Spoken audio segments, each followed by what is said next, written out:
Let's get ready to battle. Welcome to Nintendad's review of Fantasy Strike. I'm Schwetty, and I'm going to be reviewing this game. It was developed by Sirlin Games, and they provided us with a code, so thank you to them. Once upon a time, Street Fighter II was the king of the arcade. Everyone was playing Street Fighter II, and almost every competent game developer tried to cash in on the success of this brawler. Thus, the fighting game boom of the 90s was born. Street Fighter II wasn't the first fighting game, but it was a mold breaker. So many copies and clones appeared, either offering something new to the genre or just outright mirroring Street Fighter to a T. By the early 2000s, the boom was over and fighting games fell out of the limelight. It wasn't until 2008 with Street Fighter IV that mainstream gamers started to care about them again. Now, 11 years removed, we're still in full swing of a secondary fighting game boom. Fantasy Strike, from Sirlin Games, hopes to bring something both new and old to the table. Does it deserve your hard-earned quarters, or does it whiff the attack completely?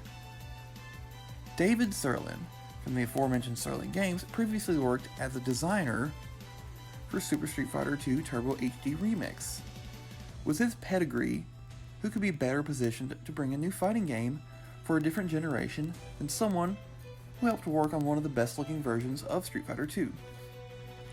Fantasy Strike is based on Sirlin's card fighting game Yomi, and works to bring more story and a different type of experience to this established world.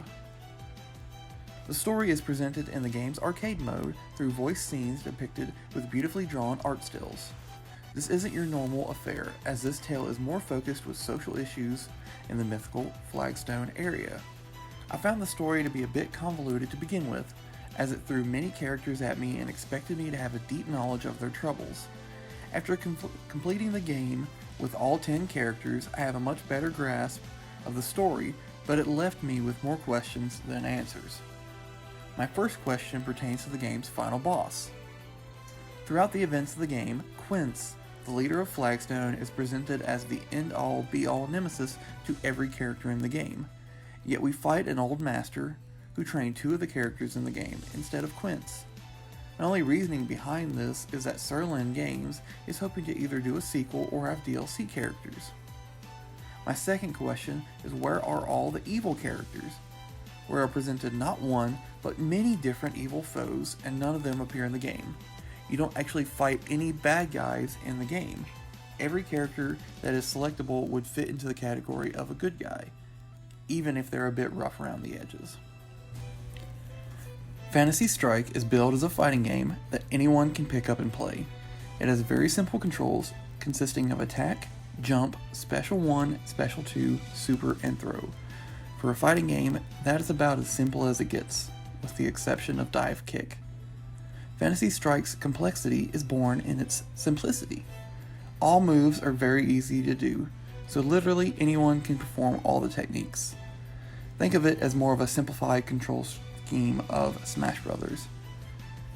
Timing becomes key for this game, as learning to read your opponents and knowing what they are capable of matters more than being able to perform complex combo strings. Now we must get down to the nitty-gritty and talk about the modes in Fantasy Strike. Fighting games live and die off their multiplayer experience, and I can say without a doubt I love my time playing both local matches and online matches. I invited a friend over who doesn't have that much experience with fighting games, but after an hour of playing, he was sold. The matches always felt fair and characters felt really well balanced for competitive play. At the time of the review, the servers for Fantasy Strike are performing tremendously well.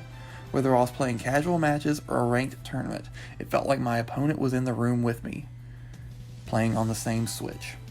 Sadly, the same cannot be said about the game's single-player content, especially the arcade mode. While completing it with all 10 of the characters, all I could think about was how frustratingly difficult, cheap, and unfun it was. It caught me off guard how cheap the computer felt. It reminded me of early SNK or Mortal Kombat games. This isn't coming from someone who doesn't play fighting games, as I would consider myself an enthusiast. To describe the situation better, to effectively beat the computer, you don't need to worry about skill, but finding ways you can cheese the computer. I found that using tactics that I used on real players were ineffective, but finding which move to spam over and over until the computer gives up the W was the way to win. The biggest offender would have been the final boss, Midori. Almost all of his moves have the highest priority, which means if you use a super move on him, he could throw you, even if he should be hit. There are multiple times in which he miraculously got his move through my special or my super. I have no intentions of playing the arcade mode again, which is something I normally love in fighting games. The other single player modes still suffer from the cheapness of the arcade, but not to the same extent. Survival mode pits you against a set number of characters with lower health, one after another until reaching a boss fight. These fights were more fascinating as they were shadow versions of characters. Rounding out the single player modes are Single Fight, Daily Challenge, which is a spin-off of Survival in which you try to get a high score for bragging rights, and Boss Rush. Boss Rush was more enjoyable than the other modes. This game would offer powered-up versions of standard characters with buffs such as Extreme Health, Olympic Jumper, and so on. Again, this mode is all about trying to get the best score, which is nice, but the computer is still cheap. The overall graphical style of Fantasy Strike was very bright and colorful. Each character looked unique and had a very distinct appearance from one another. For a game with a limited number of characters, I feel great care was put in to make sure each combatant stood out from the next. Some characters did look goofy, such as the gambling panda Loom and the water shaman Argagarg, while others looked more like standard fighting game tropes. Grave and Geiger come to mind. The background stages were very diverse, but not very active. As mentioned previously, the story scenes are presented with comic book style images that are done extremely well. The art looked very reminiscent of Udon Entertainment's work on HD Remix. The music in Fantasy Strike was diverse and helped to get the fist flying in each stage. Having an energetic soundtrack is important for fighting games, at least in my opinion. Grave's stage stood out as a really rocking track, and Lum's felt playful and exotic, which was fitting for a casino stage with Asian influence. What wasn't a hit was the voice acting. The story segments of the game had many characters all narrated. Some were not bad, especially for a smaller game, but others felt forced. For the most part, the game ran like clockwork. But there were times when the game had hiccups. Certain super moves caused the game to stutter. This wasn't noticeable at first, but depending on the matchups, this slowdown was more apparent. With these few exceptions, the game did keep a solid frame rate while playing both docked and handheld. At the end of the day, I am not sure if I've ever played a more polarizing fighting game. On one hand, the game features a superbly crafted online multiplayer experience that some of the big-name competitors could learn from. Then, on the other hand, is a single-player experience that had me raging. It felt like two completely different games at times. If Fantasy Strike was a multiplayer-only game, I would find it much easier to recommend, as this can be such an enjoyable party game. The single-player experience, in the end, just pulls the rest of the package down in quality.